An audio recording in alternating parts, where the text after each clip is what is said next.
All right, we're back. We've got a very special guest today, the founders of Trigify, Max and Hugo. Awesome guys. Known them for, I don't know, it feels like almost a year now at this point.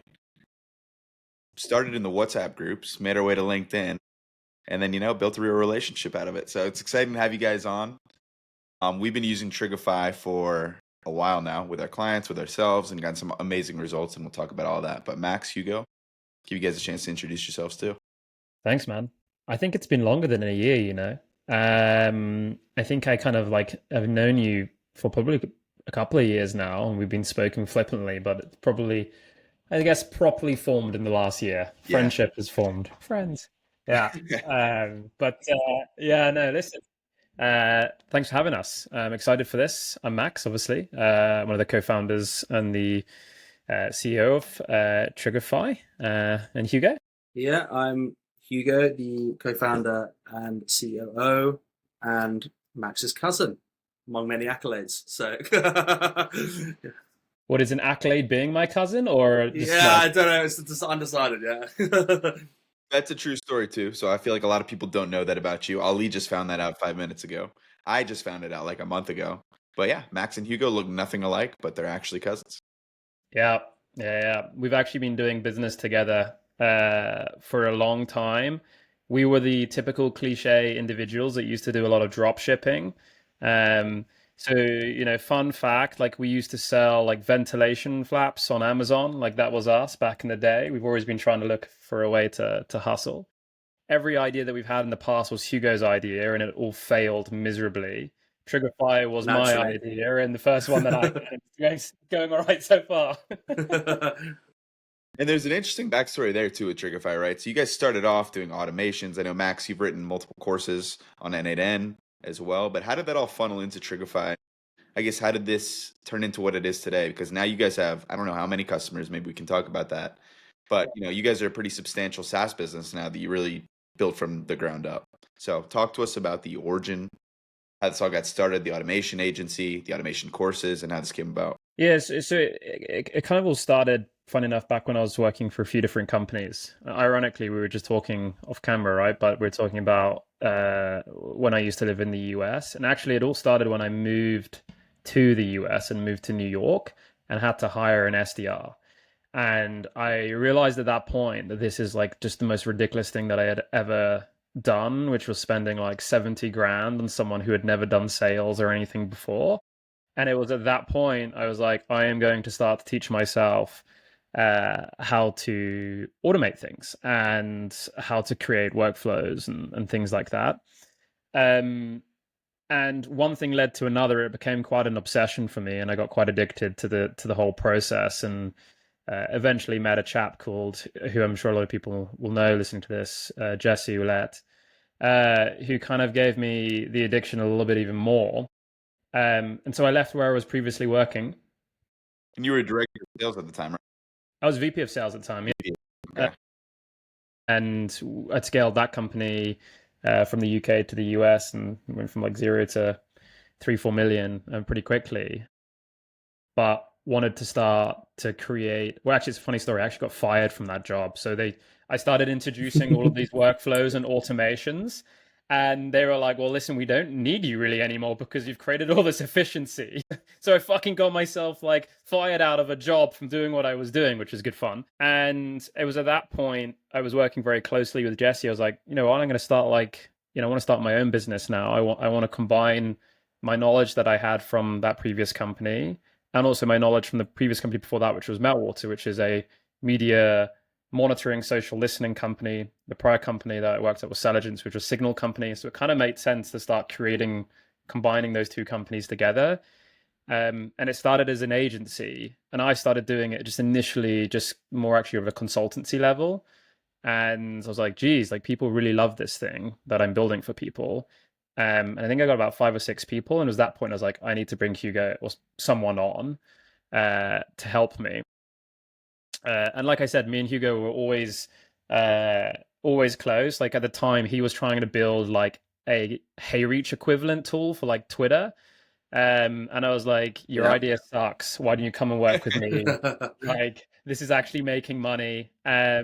And then Hugo joined the team, and you know, it just went boom with like from an agency perspective from there really. Because your content really took off as well, which was the cool thing. Like it really, you started to post these workflows, and then it just drove tons of traffic and inbound, and so we just suddenly had a lot of clients very, very quickly. And it, as I'm sure you guys know, the agency model is like stressful to say the least, especially especially when you've got customers who want really rogue requests. The story I always tell, which I like to tell, which was where I was talking to this client, he was like, can we monitor the price of sausages across European supermarket websites? And I was like, oh god, this is beyond the beyond the pale of normality now we're getting into. So yeah, you can sort of sense that, and so eventually we moved into the SaaS world. But yeah, that was a fun experience. Ali and I talk about that all the time, but it feels like the natural evolution when you're doing an agency, especially the kind of agency you guys were doing, the agency we do, feels like a natural evolution to get into SaaS because you just play with so many different SaaS products and you really learn how these things work. You learn where these gaps are and you learn how to plug those holes. And yeah, I mean, it seems like this is a totally natural evolution, which is really cool. Ali and I talk about this stuff literally every day. Yeah. Yeah, and I think every client you have is like a potential experimental playground where you can test those tools, and then you also learn about the tools that your clients are building. So it's a really cool experience. Yeah, exactly. You get to work with so many different companies at the same time, but you Yeah. learn super fast, and obviously it's what led you guys to where you are today. Very cool. Yeah, The other thing that I think you said is really interesting, Max, was Jesse Olette, these all WhatsApp groups and everything like that. But I mean, that's how you and I met, right? And it's how I've met a lot of people in this industry. And Ali and I built a lot of relationships through these WhatsApp groups. Jesse Olette famously has a SaaS Yacht Club, you know, and then there's all these other ones that we will keep private. We won't even name them. But there's all these little groups that have fun. wizards and witches in them, like amazing people, super talented people that are just building and building and building. And it's almost like an incubator. And I think that's super interesting because people are bouncing ideas off of each other, new products come about. And I mean, frankly, that's how I learned about Trigify. Yeah, it's one of the like these WhatsApp groups. You know, they really can change like the course of someone's like journey within GTM, like for sure. Like it's weird, like, but the thing is, you've got to drink the Kool-Aid. Like, you've got to throw yourself like all the way into it, like, and you've got to be hungry for knowledge to like really like reap the benefits of these groups. Otherwise, like, it's just noise. I was quite fortunate. I started working for Jesse. Not many people know that. Like, I used to work with Jesse selling lead magic. Like, as soon as I got like fired, I was like, right, Jesse, I could do with like a way of making some cash. And so I spent like a long time working with him. I think it was maybe like 3 or 4 months after that. And I would just study like everything that he did. And at the time, we were building automations through Airtable and a thing called like Data Fetcher, which is super old school. And it kind of like just evolved from that point really. And you know, he's an advisor right now as well for Trigify to this day, which has been pretty cool. So it's quite nice how it's kind of gone like full circle, like the whole journey. But yeah, these WhatsApp groups are certainly a place to get yourself into. They're better than the Slack communities, I found anyway. They're more authentic is what I find. I feel like people are very open and uniquely themselves, to say the least. But Yeah. I mean, the knowledge in them is wild. What'd you say? I said the knowledge in them is wild. Like you could drop crazy, right? any question in there, and someone knows the answer. Like a That's what I database. love about those things. It's like a database. Yeah, Yeah, exactly. it's A wild. live database, just you can tap into at any point. It's crazy. We have a really unique story with WhatsApp too. So I don't know. You guys know Taylor Heron, I believe. But so I got invited to a group. I don't know, Ali. What was it? Like a year and a half ago, maybe 2 years ago. At this point, probably 2 years ago. About at this point, I met Taylor Heron in this tiny little group of like 15 people. Right. Taylor and I bonded pretty quickly. We became good friends. Taylor somehow out of nowhere signed Adam Robinson as a client on the outbound side. Right, sending emails on behalf of our B2B. Taylor and I just built a really good relationship, and eventually we run a lot of paid media, right? Eventually, Taylor introduced us to Adam Robinson. Adam was looking for someone to run paid media for them. Ali is an absolute wizard when it comes to paid campaigns, right? That's his background. It's half of our business. It's a massive component of everything that we do.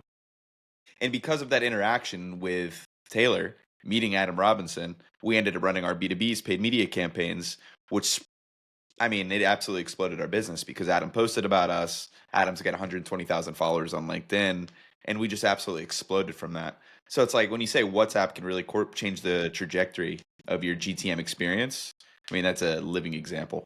It sounds like it did something similar for you too.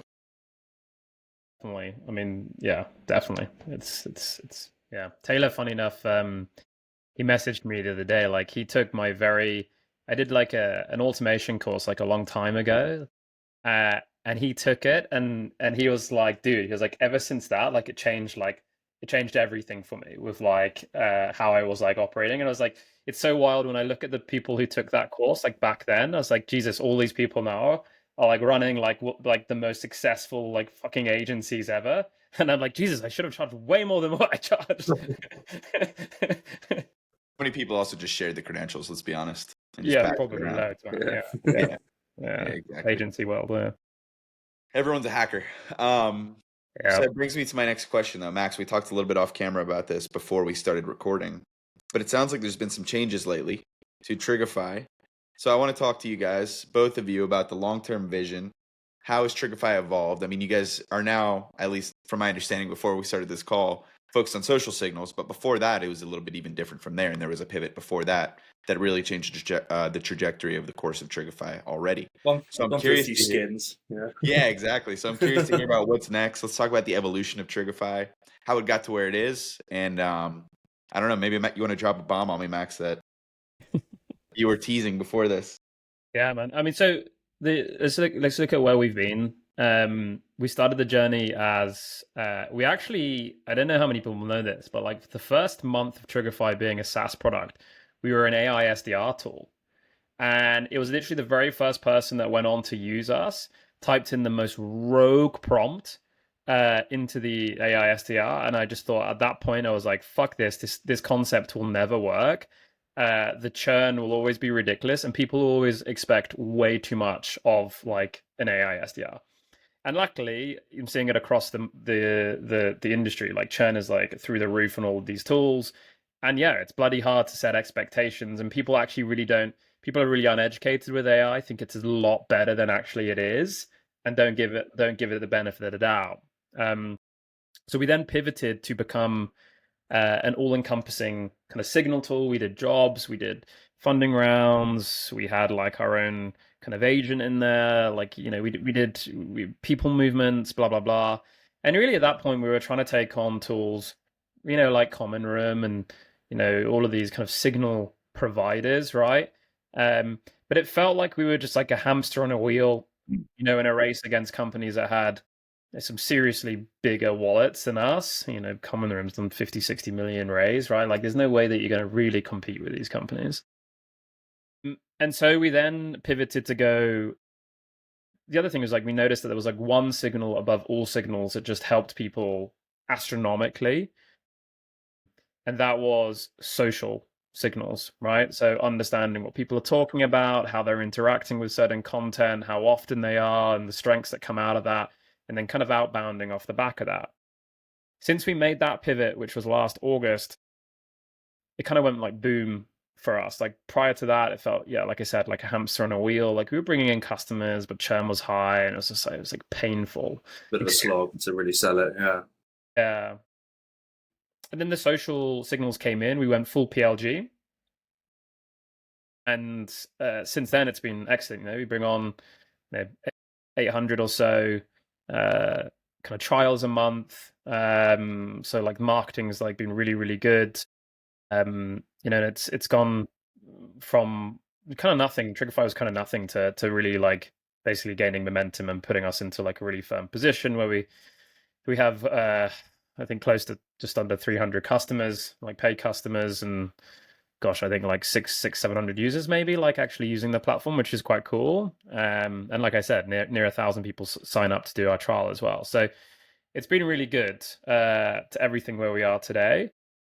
The challenge with it that we have is, we're basically playing in a space that we don't really want to play in. We're playing with the wrong ICP. And the use case on how people are using our tool is not really the way that we intended people to use the tool. Yeah. I think people view us as like a scraper. and people come on and they chuck a load of profiles in there, grab all the data and ping it over to Clay, and then fuck off and never really come back. And it's like it's not a very good go to market motion. It's very hard to keep stickiness when people do it like that. So the vision for us and where we're going is we've worked really closely with some key companies basically over the past couple of months, using us in a totally different light, which is really focusing on real-time critical events and distributing those events across go-to-market orgs and across different departments in the business. So what does that actually mean? It's basically monitoring social media, all different channels, right? Reddit, YouTube, Twitter, blogs, all these different sites, to understand signals coming out from that, whether they're kind of competitor intelligence, brand mentions, product insights, all of that like information that is really, really key for companies that have a lot of social traffic to understand what is the needle in the haystack and how do they need to respond to like critical events happening on social that could, for example, plummet someone's share price or plummet the trust that investors have in a business or consumers have in a business. So it could be bad PR, scandals, something like that. Exactly, yeah. So the best way of describing it is there's like a company called Dataminer, which is like critical events for like businesses, but that's more like, hey, like there's like traffic on this road or there was a stabbing over here, right? Like we're the same, but for like social media is like where we're going as a company. So it's real-time business intelligence that basically empowers your org to make decisions. So think of like command dashboard centers for the CEO, executive summaries, understanding, what's going on in the business, how are things being discussed, a competitor's dropped a new model, how is that going to impact their business, how can they triage what's going on, which naturally when you start listening to that, you're like, okay, well, the whole motion is going to start to change. PLG will naturally probably start to cease to exist with us, and generally we'll start to go more upstream with the deals and go for more of like a sales-led motion as a result, because the deals that you can do with this type of information is it's massive because it's far more valuable to a company. So do you see this almost as like a competitive intelligence tool moving forward versus a social signal tool? Yeah, I mean, like signals come out of it, right? Like, so like it definitely, it's not necessarily purely a competitor intelligence, because it's also like you'd be monitoring your brand, you monitor competitors, you monitor product insights, you can monitor effectively whatever you want to monitor and then derive signals from that. So there's kind of like a few like different, I guess, use cases and the way that like a marketeer would think about it, but it's very much around like product advocacy, brand listening, competitor intelligence, the signals that come out of that, crisis management, and so on and so on. That makes sense. And given that I think the four of us are probably more advanced than most others when it comes to some of this stuff, maybe let's talk about how Trigify actually monitors those signals. So obviously you can put individual keywords into the filters, and then you can search based on those keywords and monitor those keywords, and it runs on a schedule. But maybe go a little bit more into depth about how that process actually works. People that maybe are less advanced than us can understand how it's actually happening behind the scenes. Yeah, so it doesn't actually work on a schedule anymore. It's real time. So our social listening now is you can enter in like a complex like query, like a Boolean query essentially. So you can join words. So for example, I could do Trigify and signals or social or whatever it is, right? And then start to join different kind of queries together. It will then go and monitor anyone posting about that particular search query across 4 or 5 different social media sites. It will bring back every single post that someone or anyone is basically doing on that. So you'll get insights and you'll be able to see the detailed, like, kind of feed, should we say, of like what everyone's talking about, which is really good for like just general marketers to get that kind of level of granularity. But the issue is, like, for example, like if you're Notion using us, right? They get thousands and thousands of mentions. So that granularity is great, but it's also a bit pointless. You need to be able to summarize that level of data into signals. So what is actually going on out of like the 1,000 mentions that we get in a day across Twitter, across Facebook, across LinkedIn, across all these different sites, right? What is actually really important, and do I need to be alerted to anything? Is there anything critical going on? Have we been hacked? Has our share of voice drastically dropped over the course of the last 3 days versus a competitor? What it's any information, right? Because we can create custom signals for individuals, but the concept is, what do I need to know when I scan 2,000, 3,000 mentions a day? What are the key important parts to take away from that? And that's basically what we're focusing on doing now.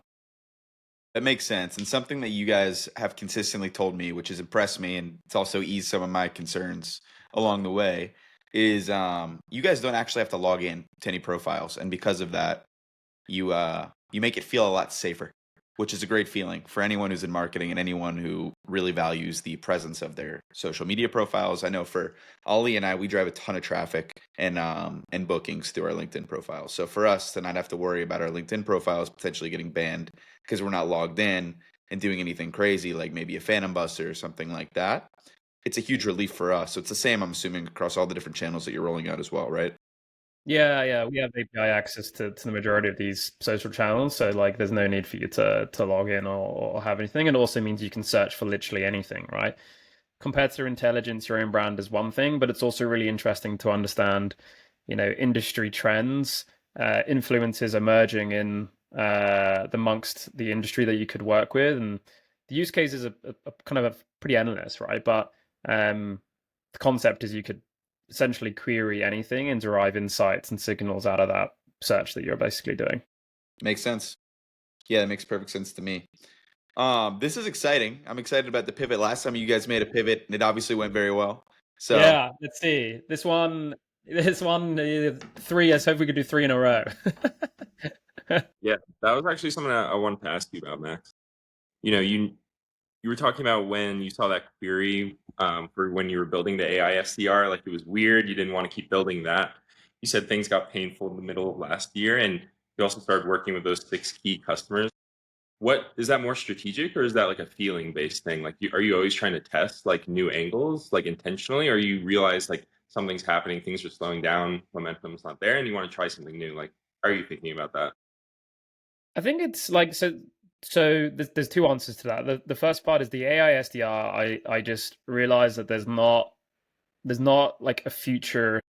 I mean, listen, there obviously is a future because people are making it work, but at the time I was like, this is going to require a hell of a lot of investment and a lot of time to make this thing work. And then even when you do, it's all you've done is created an agency, and as we know with agencies, it's so subjective on if you actually book a meeting, if those meetings close. Like if nothing close, even though the AI SDR is doing its job, it's like, well, you still I get don't fired. want to spend money on this, and so Yeah, you it's still get way fired. too binary. Like it's like so black and white, isn't it? And so I realized then that we needed to change everything after that. So the change from, the all-encompassing signal tool through to what we're doing now and pivoting again is really, I'm trying to, there's like blue and red ocean, right? And we're playing in like a red ocean right now. We're also playing with the wrong ICP.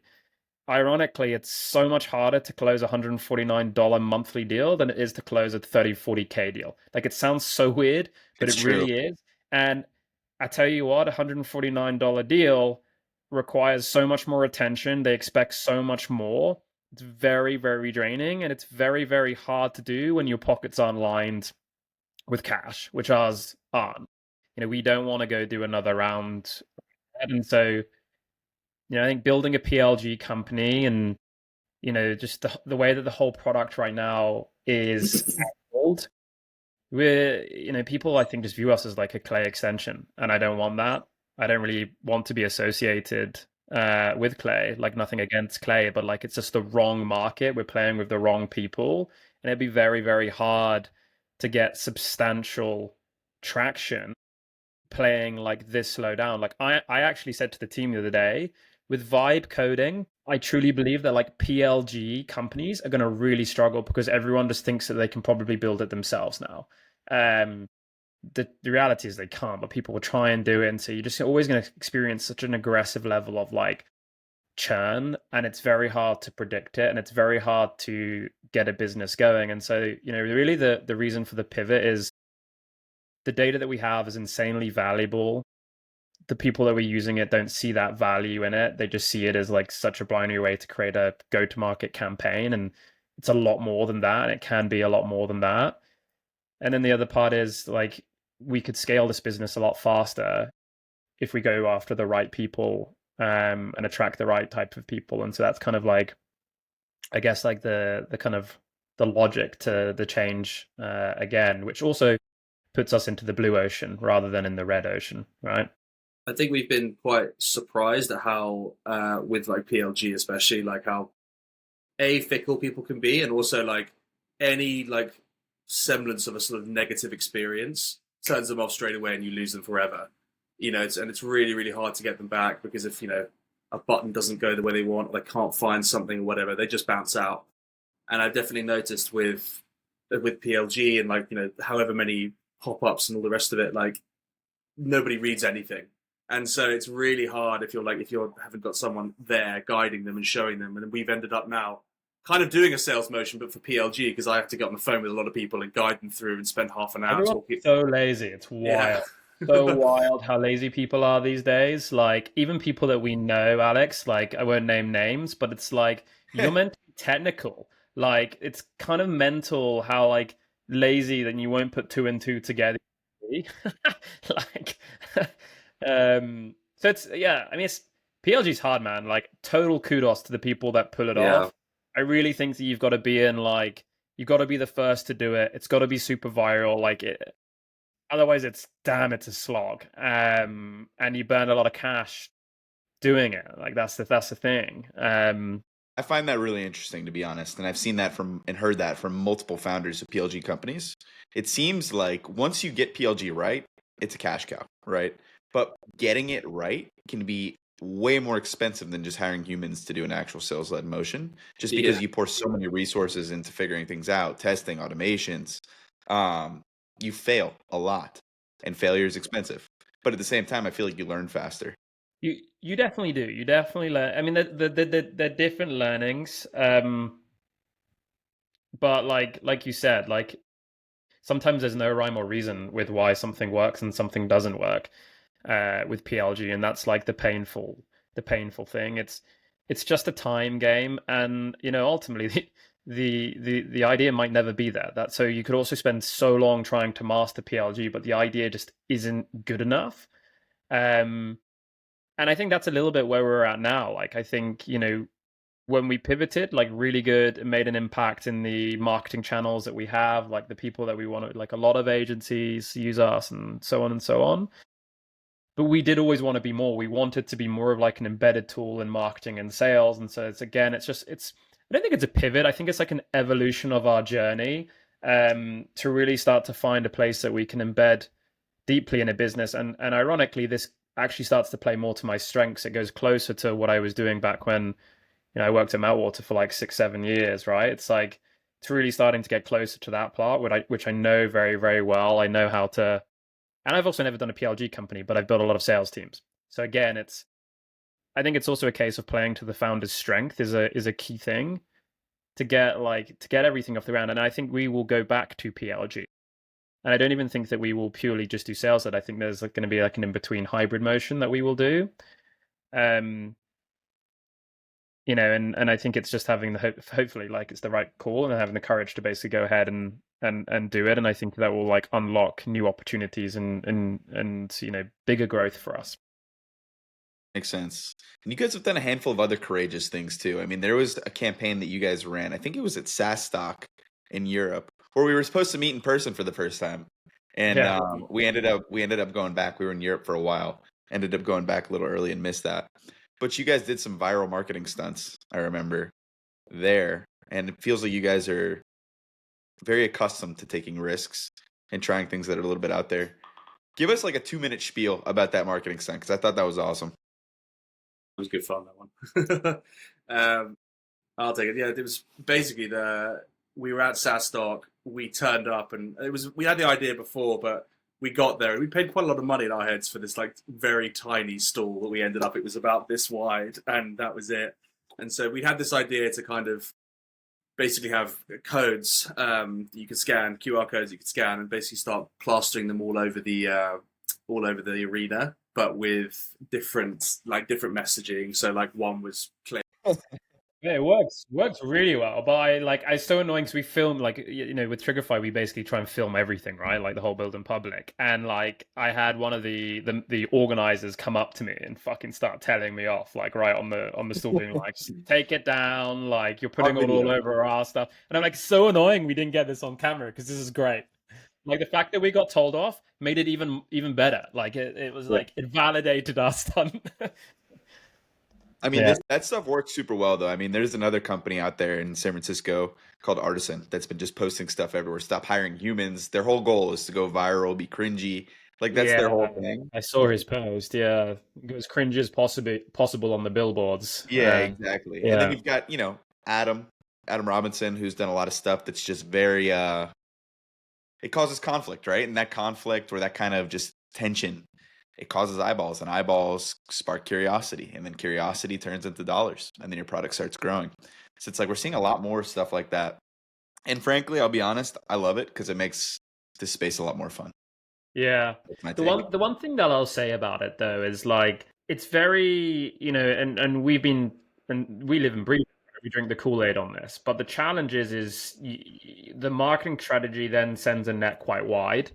And you got to have a product that can kind of cater to that. Otherwise, it's totally pointless. Like being controversial, doing these whatever viral posts and stuff like that. Like because if you're just attracting noise from the wrong people, like it's totally a waste of time. And we have like noticed that like I think often our marketing gets I think our marketing is way ahead of where our product is in the sense like we get a lot of traction through our marketing that the tool probably shouldn't be getting right now. Do you know what I mean? Like in the stage that we are at. And so it's a tricky one because the more viral you go, the more like non-ICP individuals that you get. So you got to have like a way of like qualifying them through the product in or whatever kind of motion that you're doing. Otherwise, it just creates noise for the sake of noise. Fair enough. Makes sense. All right, I'm going to completely pivot on you guys because we only have 18 minutes and there's something I really want to talk about here. So I have two things. One, I want to talk about what you're seeing in terms of the best workflows that are being built today with Trigify. I know you guys are pivoting, but given the current version of Trigify, the best workflows. And then the second thing I want to talk about, and Hugo, you and I talked about this last week briefly, but I want to talk about how you guys are using N8N to streamline business operations. Because Max, obviously you're an expert in N8N. You have multiple courses on N8N. I think you have the best content on all of LinkedIn when it comes to N8N. And I wish I had that skill. And Ali and I talk about all the time finding someone with that skill to help us scale our operations. So I want to talk about those two things, but let's start with the more exciting one, which I think is N8N, to be honest with you. Let me know, man. I could be available for hire if this pivot goes wrong.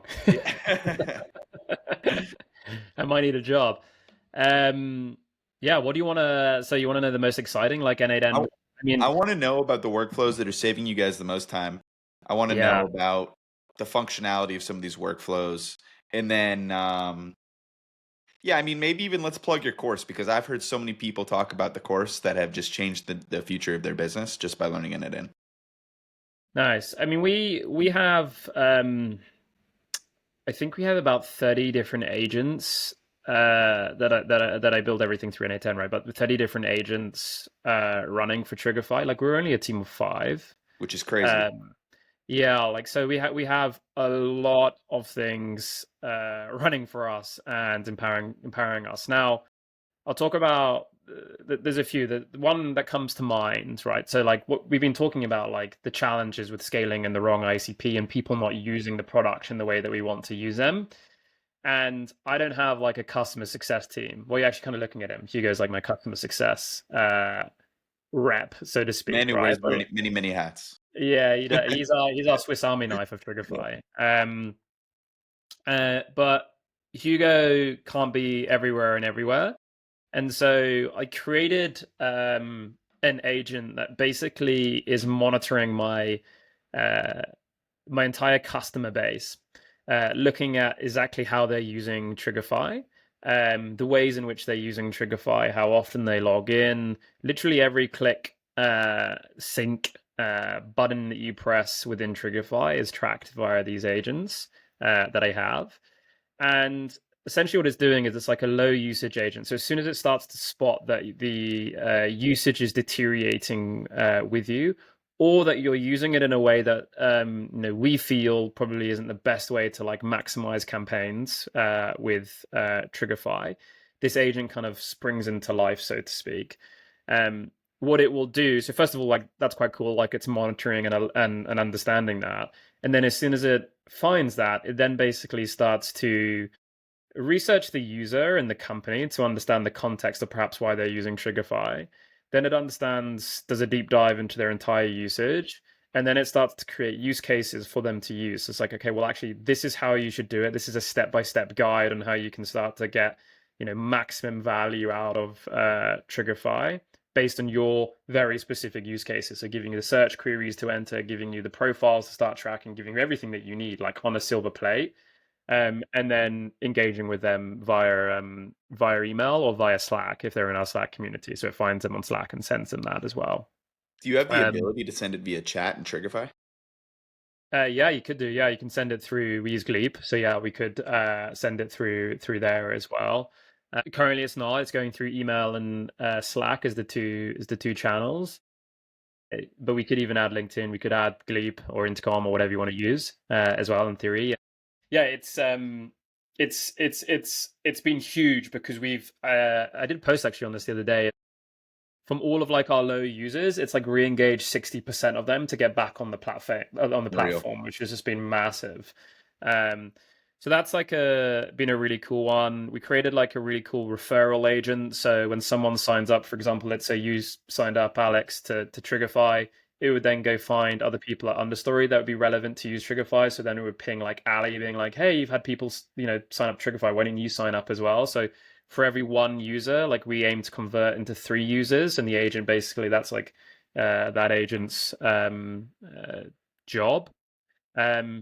And then the other one is just to wrap it up on agents is like I'm a big fan of Attio, the CRM. It's like Airtable, it's like Clay, but it's a CRM.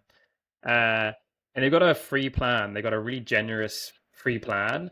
And I've literally automated my entire CRM through NA10 and agents running. So like every lead that comes in gets totally enriched. It has an agent researching it. It updates their usage from Trigify in there. I see when they last look.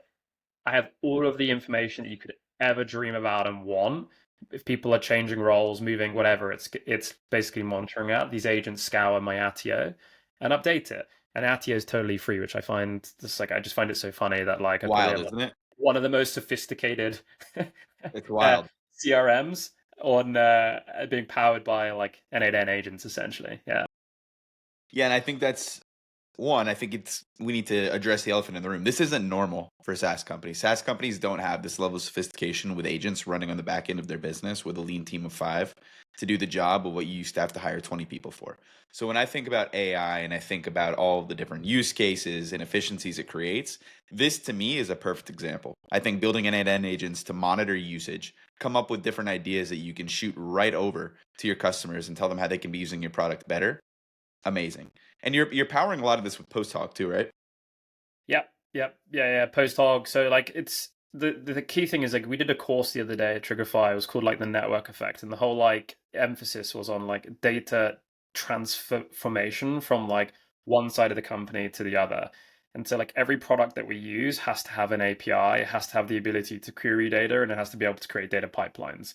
Posthog obviously is pivotal to that because it has all of like our product analytics and insights.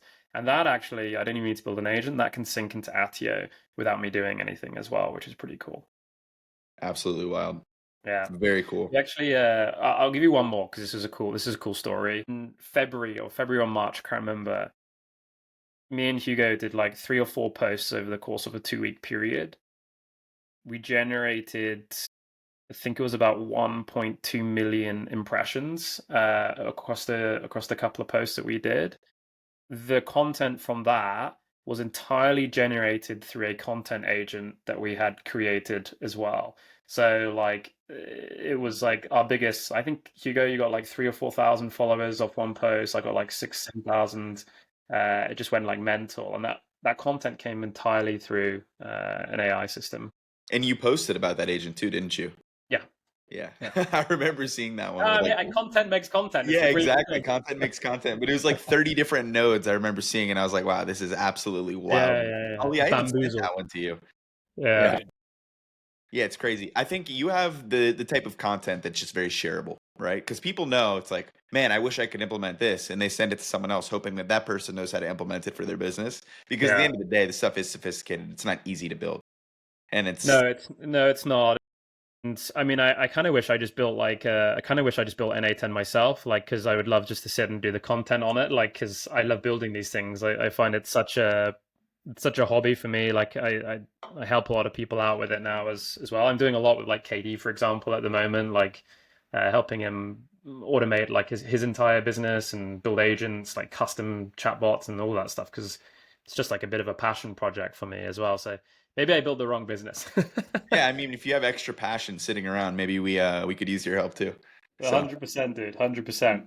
that's awesome. So the other thing I want to make sure we talk about too is some of the coolest workflows and the most efficient workflows you're seeing drive results for your customers.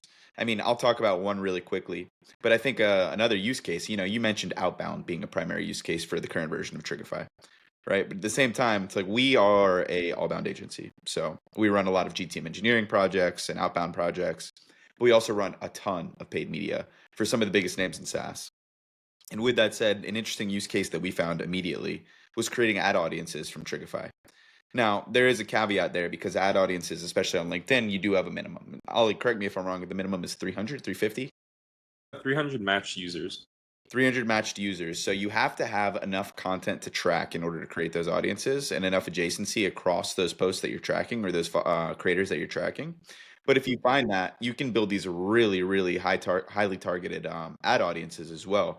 And you can have these micro, kind of call it like an ABM campaign, Yeah. running on LinkedIn ads too. And what you're going to get is a much more efficient spend than you would if you're just building audiences on LinkedIn or something else. I mean, we build audiences on Clay. We've built audiences with Trigify, and those types of campaigns always deliver. So I think that's a really unique case from our end. But I would love to hear from your end what you're seeing other customers do that you find really cool and are driving really good results. Yeah, I mean, just on that quickly, actually, by the way, because it's cool that you say that. Like the direction that we're going is we're introducing a new feature called audience reports, and audience reporting basically is you can upload like I don't know, like 300-400 profiles. You could upload a social listening search query that you've done, conversations basically, or whatever it is. And this report basically goes and analyzes all of those profiles, analyzes every post that they've ever done, analyzes who they engage with, it analyzes like literally everything. And so it creates what we call like a cluster report. So it says, okay, out of all of these audiences, they also are very interested in talking about X, Y, Z. So it could be like, hey, like you're trying to get into fintech, they love Peloton content, they love this content, they love this, these are the key influences, these are the key brands, these are the key everythings. And so then you can create like ad copy out of the back of basically this like insane like deep depth like research that it's done to get it like very specific as well. So it's cool that you say that because we've done a lot of stuff around like those levels of reporting. So not only can you create things for you can get your competitor followers or whatever and do ads to them, you can then also actually, how can I get out of the bubble, how can I target new people, and that's where that's going to go. In terms of like other workflows that we've seen really well, like one that's like really really popular, like I'll give the start to the finish actually, and include some stuff that doesn't involve Trigify. So I like to share this one a lot. There's a chap called Stephen Brady. He's a good friend and uses us in a really cool way, and uses another tool like Breakcold, for example. And so what he's doing is he uses Trigify to go find thought leaders that he would want to start monitoring that talk about key topical things in his business, right? So like if he was to reach out to someone or for his client. once he has those influencers, he starts tracking them within Trigify, but he'll also go and add them into Breakcold. The reason that he does that is in Breakcold, you can then start to see like their social feed come through. You can use other tools like Aware and as well as things like that. And he does what we call like social warming. So while he's tracking all of the engagement that these influencers are getting on social media through Trigify, he's also then basically engaging quite highly with these influencers and commenting on their posts and doing really thoughtful, engaging posts on their content. The reason being is like if this influencer gets like 200, even 50 like comments or likes on that post, chances are they'll see his comment, right? And then when it comes to reaching out to those individuals, which he then does through Trigify, he has all of the engagement, and then he starts to outbound to them through using tools like HeyReach or whatever you want to use. The chances of them knowing his name are substantially higher because they would have had eyeballs on his comments that he's basically been doing. Like every time they post, he's been leaving like really like intellectual comments. And so it's kind of like the old, like, I don't know if you've ever seen the film Now You See Me, like the magician film, but like or even just like watch some stuff with David Blaine. Like if you put like the number 5 in front of someone's face like all day, every day, and then ask them to think of a number at the end of the day, like they're most likely going to say 5. And the concept that he's going for is like, if they see me everywhere on social commenting on the influencers that they keep engaging with, the chances are when I come to reach out, like it's super warm because they've seen me, not only also the fact that they're engaging with content that is important to my business and would resonate with them anyway. And that's why he's absolutely like crushing it from a campaign perspective. That is a really cool idea. That is a really cool flow. I wish I could shorten that into like a 30-second thing and then just throw that into a clip and post it everywhere. Yeah. That is awesome. So the way to shorten it is find influencers on Trigify, start tracking them and pull the engagement, go add them into a tool like Aware or Breakhold to do social warming, comment on their post every single day. That will get eyeballs, and LinkedIn actually shows you how many eyeballs you get on your post these days. The psychology of it is everyone will see your post, everyone will see your comment rather, and then you engage with them and reach out with them through Trigify and HeyReach or something similar. Amazing. I love it. That is a really cool flow. I never even thought that was possible, but now that I know it is, expect Ali and I to put that in place pretty much immediately. Yeah, it's a cool one, right? It's very tactical. You got to have like a decent ACV. I wouldn't say it's like, it's not the challenge with it. It's not very agency friendly who just want to like smash the living guts out of everything. It's more like, okay, like this client or we have like a high ACV. Like there is a level of manual to it, right? Because you got to think and comment on these people's like posts, and it's got to be good. Otherwise, it's just noise at the end of the day. Yep, makes sense. Ali and I have goals every single week for not only ourselves but also our leadership team on the amount of meaningful comments. It's not about comments; it's about meaningful comments that you're leaving on a weekly basis. So it's meaningful posts, meaningful comments. What we try to do is just never leave a great post, awesome stuff, really cool, stuff like that. Yeah, or dude. the AI comments are the worst, where it's like they just summarize exactly what you said.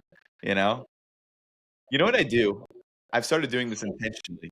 Yeah, exactly. I've started doing this intentionally, but when I see the AI comments, I like every comment that someone puts on any of my posts. And the reason I do that is to show people that I appreciate you commenting and I read your comment, right? Yeah. But the AI comments, I leave them completely blank. So you'll see a sea of likes across all these comments, then you'll see one that has nothing on it. It's because it's nonsense. So obvious. It's so obvious. I hate it. The worst. It's nonsense. Yeah. So I almost but like, do you know what, man? Like for someone like ideal, like my business is social media. Like I also hate it because I also see so many posts that people do, which it's just total bollocks. Like, and I see them post about like agents, and I'm like, it's bollocks. You haven't actually done that. It doesn't work. There's no, it won't scale. Like, and it's purely just to get likes. And I was like, I wish they had like what like X has, which is like community fact checking. Because I fact check the shit out of most of these people. Like, it's just like there is a lot of bullshit. There's a lot of bullshit. So much BS on LinkedIn, like in particular these days. Like it's really ramped up. But you got to do what you got to do, I guess, to get some engagement. The worst is when it comes from someone who has like 50, 60,000 followers and it's complete bullshit. And there's 50 or 60,000 people now that have access to your bullshit, and then they're going to go try those things. That's the worst. I know. Well, listen, you like the drama, so you should go against it, right? All those eyeballs. Yeah. Yeah. Well, guys, this has been a ton of fun. I wish we had another hour to do this, to be honest with you. Maybe we'll just do it again. But this has been awesome. And for everyone that hasn't checked out Trigify, you can go to trigify.io. Check it out. It's an amazing tool. We've been using it for a long time. Tons of our friends use it. Our clients use it. It gives you a competitive edge. So if you haven't given it a shot, give it a shot. Thank you, Hugo and Max, for jumping on the pod. It's been a ton of fun. And we'll talk to you guys probably in like 2 hours. Thanks for having us, guys. Appreciate it. All right, guys.